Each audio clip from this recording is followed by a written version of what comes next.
बिस्मिल्लाहिर्रहमानिर्रहीम। आज मेरे साथ हमारे रूटीन के जो एंकर हैं जो मुख्तलिफ सियासी मौज़ूआत पर DPN के नाज़रीन से बातचीत करते हैं और सियासी सूरत-ए-हाल की लम्हा रिपोर्ट देते हैं। मुझे बड़ी खुशी महसूस हो रही है कि आज मैं इनसे सवाल करूँगा और इमरान खान साहब अपने जो सियासी बसीरत का इस्तेमाल करते हुए अवाम को आगाह करेंगे कि आज के तनाज़ुर में जो वाक़यात हुए हैं पाकिस्तान में उसको तारीख़ी हैसियत क्या है और मौजूदा हालात में उसकी क्या हैसियत है। तो 28 मई 1998 को चागी के मकाम पर पाकिस्तान ने भारत का एटमी धमाकों का 5 धमाके करके भरपूर जवाब दिया। तो उस वक़्त हम यहाँ पर मुझे अप्रिशिएट करने दें कि डॉक्टर कदीर से लेके नवाज़ शरीफ साहब से लेके भट्टो साहब से लेके और आपको बताते हैं नाज़रीन, इनके सबसे पहले जो हमारे इस एटॉमिक एनर्जी कमीशन के जो सरबराह थे वो डॉक्टर नज़ीर अहमद थे। तो ऐसी ये करैक्टर है, इनको अगर हम याद बस ये काम ना करें तो इनके साथ नाइंसाफ़ी है। आज पाकिस्तान जो एटमी ताकत बन चुका है तो उसका मकसद ये है कि 14 अगस्त 1947 को पाकिस्तान आज़ाद हुआ था और 28 मई 1998 को पाकिस्तान भारत और दुनिया के दीगर ममालिक के खौफ से आज़ाद हुआ। तो आज हम बात करेंगे इमरान खान साहब से कि एक तो आज के दिन की तारीख़ी हवाले से वो हमारे नाज़रीन को बताएं। इसके अलावा हम उनसे बात करेंगे कि पेट्रोल की जो कीमतें यकमुश्त तारीख़ी तौर पर बढ़ाई गई है, 30 रुपये पर लीटर का इजाफा जो कि पाकिस्तान की हिस्ट्री में नहीं हुआ था, इसके क्या असरात मुरतब हो गए। इसके अलावा सियासी सूरत हाल के बारे में मान साहब आपसे बातचीत करते रहते हैं, बड़ी खुल के बातें करते हैं। आज भी उनसे हम कहेंगे कि वो बताएं। और एक अभी जब हम स्टूडियो में दाखिल हो रहे थे तो इमरान खान साहब ने कहा कि डॉक्टर साहब जो प्रेस कॉन्फ्रेंस है इमरान खान साहब की, इसके हवाले से भी आपने बात करनी है ताकि हमारे नाज़रीन जो है वो ताज़ा बताज़ा सूरत हाल से आगाह तो रहे। तो इमरान साहब बहुत शुक्रिया, आज आपने पहले मुझे मुखातब होने का मौका दिया। ये आप ही का शोबा है और आप ही सजते हैं इसमें, तो आज अब हमने थैंक यू वेरी मच जी डॉक्टर साहब। एक तो आपने इतनी जो पहले जो वो इंट्रो में मैं आपसे बहुत छोटा हूँ और आपका जो एक्सपीरियंस है बहुत ज़्यादा है। आपको अल्लाह पाक हमेशा खुश भी रखे। हम तो आपसे गाइडलाइन लेते हैं। अच्छा, सबसे पहले तो आपने जो यौम तकबीर के हवाले से सवाल किया है, जो हमने देखा कि 28 मई 1998 को वो ब्लास्ट पाकिस्तान ने किए और आप एक शख्सियत का नाम भूल गए हैं, जनाब जुल्फ़िकार अली भुट्टो से लेके और फिर वो जब चलती गई और वो पहुंची डॉक्टर कदीर साहब के पास। तो डॉक्टर कदीर की जो टीम में अहम मेंबर थे डॉक्टर समर मुबारक मंद साहब जो है वो बड़े ज़रूरी उसमें आप लाजमन लिखें, मेरी मेमोरीज़ में थे। और फिर उनसे चलते हुए वो डॉक्टर अताउर रहमान तक आई, तो ये दो मैंने उसमें इजाफा कर लिया। चलें, मैं स्टूडेंट हूँ, थोड़ा बहुत पढ़ता रहता हूँ आपकी, यानी डॉक्टर समर मुबारक मंद और फिर डॉक्टर अता तक आई। अच्छा, हम जो मर्ज़ी कह लें, ये तारीख़ के औराक पर जनाब मियां मोहम्मद नवाज शरीफ साहब का नाम वो लिखा रहेगा, उसे कोई नहीं मिटा सकता कि उन्होंने ये ब्लास्ट जो है उस वक्त किए। और सियासी तौर पर डॉक्टर साहब उस वक्त भी उन पर बड़ा प्रेशर था और वही आका, वही अमेरिका, वही हाँ जी, वही हर चीज़ थी। उस वक्त हमारे लिए बहुत बड़ी एक चीज़ थी, आपको याद होगा कि F-16 का मामला उस वक्त चल रहा था कि वो तैयारे जो हैं फिर पाकिस्तान के रोक दिए गए और बहुत कुछ हुआ और वो रोके गए थे। और उसमें काफ़ी सारी मामलात फिर दरपेश आए और मियाँ साहब को उस वक्त मुझे याद पड़ता है कि बिल क्लिंटन साहब भी थे और क्लिंटन साहब ने 5 से 10 बार जो है वो फ़ोन किया और उस पर उन्हें लाजमन बात सी है कि ऑफ़र्स तो की होंगी ना उस वक्त, लेकिन मियाँ मोहम्मद नवाज शरीफ साहब ने उन ऑफ़र्स को ठुकरा कर पाकिस्तानी बनकर, बहैसियत पाकिस्तानी बनकर और पाकिस्तान की समझ लें कि अवाम की खुशी और आने वाली जनरेशन्स की ताकत को बढ़ाने के लिए उन्होंने वो ब्लास्ट किए और चागी के मकाम पर, और वो माशाल्लाह कामयाब भी हुए। और उसके बाद जो पाकिस्तान है वो आलमी सतह पर इस्लामी ममालिक में एक अपनी हैसियत में आया और वो एक एटॉमिक पावर से भी आया। पहले तो एक हैसियत हमारे पास ला इलाहा इल्लल्लाह मुहम्मदुर रसूलुल्लाह की थी, और फिर वो हैसियत जो है दुनियावी तौर पे हम एक एटॉमिक पावर के तौर पर आए। और नो डाउट इसमें मियां मोहम्मद नवाज शरीफ साहब का रोल था, और उन्होंने वो किया। बाद में सियासत में बहुत कुछ होता है कि कौन क्या कर गया, ये हमारी हिस्ट्रियाँ पढ़ी और पढ़ी मान हैं। साहब, मैंने आपकी बात को आगे थोड़ा सा बढ़ाता जाऊँ, यहाँ पर हमें पाकिस्तान आर्मी का जो एक रोल है, उनका जो तकद्दस है, उनकी जो कंट्रीब्यूशन है इस एटॉमिक ब्लास्ट में, जी जी उसका मैं जिक्र करता जाऊँ कि ज़ियाउल हक साहब ने जी इसको जी आगे बढ़ोतरी जी, में बिल्कुल बढ़ाया। बहुत हिस्सा दिया। फिर वो जनरल फैज़ अली चिश्ती जो उस वक्त के कोर कमांडर जी थे, जी बिल्कुल, उनको वो मुर्शद I know। साहब जी कहा बिल्कुल करते थे, ज़ियाउल हक साहब। बिल्कुल तो ऐसे ही ज़ियाउल है। हक साहब ने को जब डॉक्टर अब्दुल कदीर खान और डॉक्टर समरमान जो उनकी टीम के मेंबर हैं, जो आपने उसको ऐड किया, इसके अलावा मैं कुछ और हूँ तो मैं उसकी माज़रत चाहता हूँ कौम से भी नहीं नहीं, और आपसे भी। तो उसमें सर ये है कि कर्नल अब्दुल रहमान, जी जी जी वो हमारे एटॉमिक एनर्जी के सिक्योरिटी इंचार्ज थे। आप यकीन करें, मेरा यहाँ इन लोगों का नाम लेने का मकसद ये है कि इन्होंने भी सियासतदानों के अलावा जो हमारे आर्मी के हीरो हैं, जो सपूत हैं, उन्होंने भी एक भरपूर रोल अदा किया है और कर रहे हैं।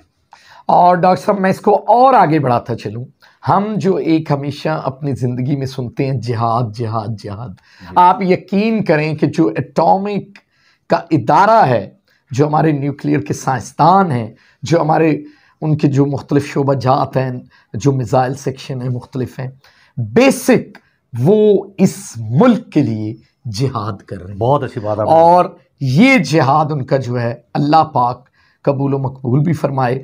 और क्योंकि वो हमारे लिए हमारी पावर्स बना रहे हैं, हमारी इस्लामी ममालिक में हमारी ताकत बन रहे हैं।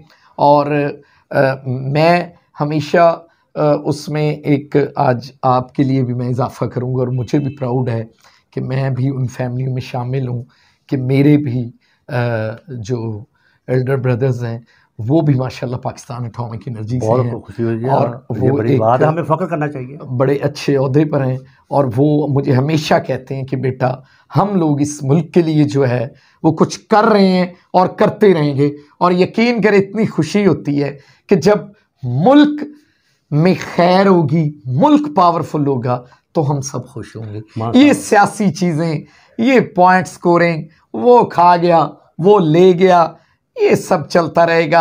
आप यकीन करें, मैं हमेशा दोस्तों से कहता हूँ कि यार आप हिस्ट्री प्रीवियस निकाल लें तो कायदे आज़म मोहम्मद अली जिन्ना के बाद से हमारे रूट्स में ऐसी चीज़ें पड़ गई हैं, खान लियाकत अली खान साहब से लेके, मैं वो कभी बता दूं तो यकीन करें कि अगला शो मुझे कॉम नहीं करने देगी। बहुत शुक्रिया जी, तो आपने मैं इन चीज़ों को हमेशा कहता हूँ कि सबसे पहले अब मुल्क के लिए आप जिए, मुल्क की खैर मांगे ताकि ये मुल्क तरक्की करे।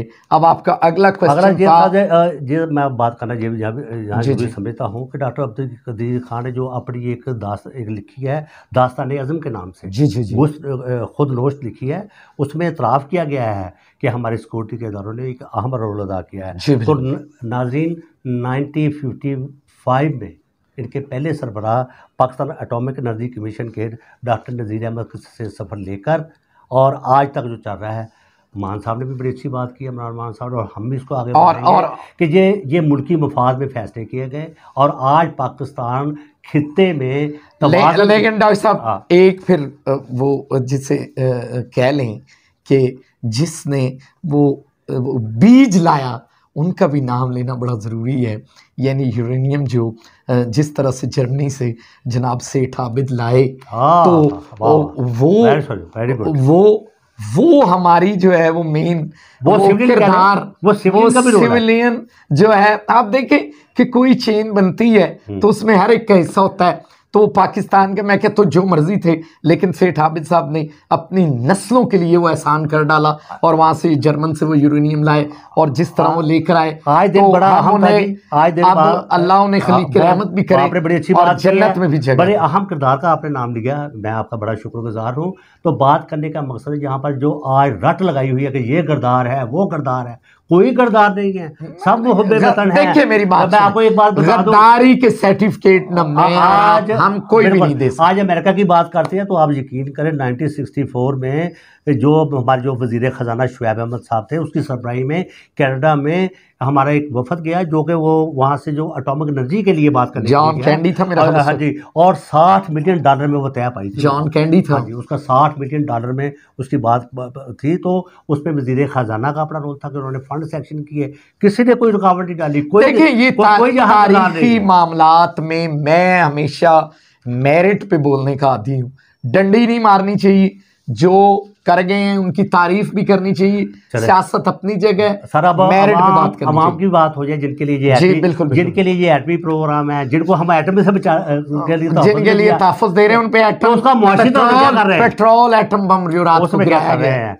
लेकिन एक बात है, मान साहब मैं आपकी मैं इज्जत तो करता हूँ, लेकिन मैं बात एक करूँ, आपने कोई लिफाफा अगर पीटीआई वालों से पकड़ा है ना, खुदा के लिए हम अतराफ कर। मेरी बात सुने, फिर मैं भी ऐसे कहूँगा कि आप मुस्लिम लीग से जो माल खा रहे हैं उसको आप इस तरह ना करें। अरे ये ना करें। मेरी बात सुने, सही बात है। अच्छा, पेट्रोल का मसाइल जो है ना, ये पेट्रोल बम अभी मजीद गिरना है, ये आपको 15 दिन के बाद जो है 230 पे मिलेगा। जी जी।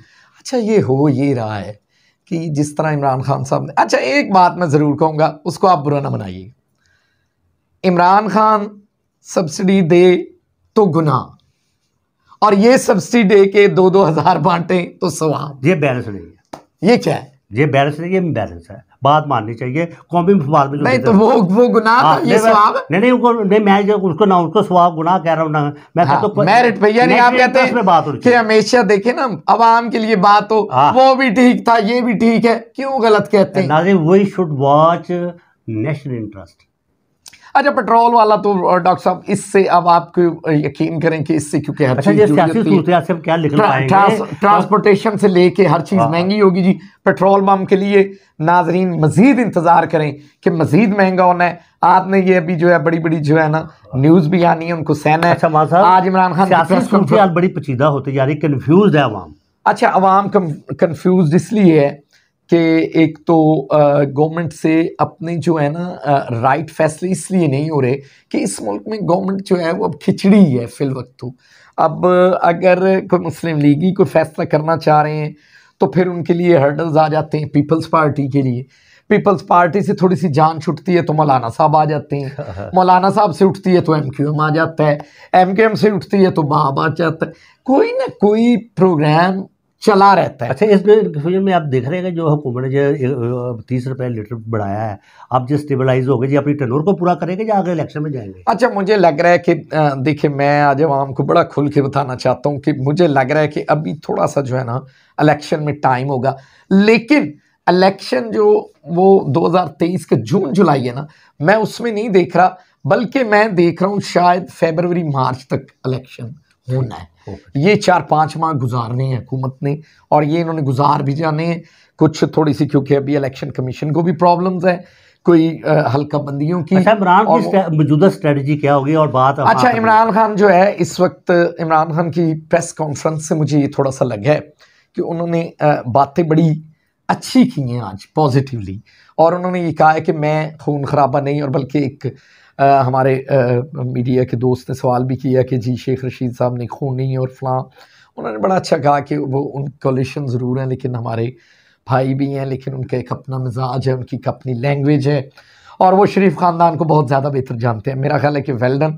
और उन्होंने कहा कि मैंने हमेशा कभी इंतशार, और इमरान खान के लिए मैं ये बिल्कुल, मैं क्योंकि इस चीज़ का आई विटनेस भी हूँ, अगर उस रात वहाँ पे अवाम रुक जाती, डॉक्टर साहब मेरे नज़दीक वहाँ 200 से 500 बंदा मर जाना था, और ये बहुत बड़ी लड़ाई है। इसका मतलब इमरान खान साहब ने एक अच्छे विजनरी होने का सबूत दिया। हाँ, और उन्होंने बड़ी अच्छी उसको बैकफुट पे आके खेला है। क्रिकेट में जैसे बैकफुट पे बड़ा एक स्ट्रोक लगता है, बैकफुट पे आ जाना भी एक आपकी जो है। मान साहब, आपका बहुत शुक्रिया, आपने अपने विजन से हमारे नाज़रीन को मौजूदा सूरत हाल से आगाह किया।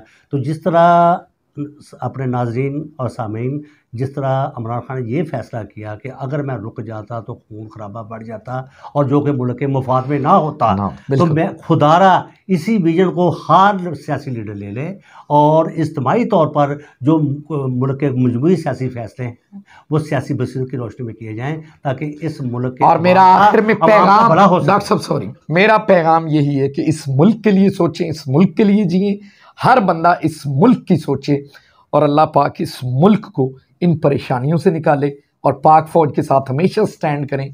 पाक फ़ौज है, हम हैं, ये सारा मुल्क है और यहाँ कलमा भी चलेगा और यहाँ कलमा की आवाज़ भी होगी।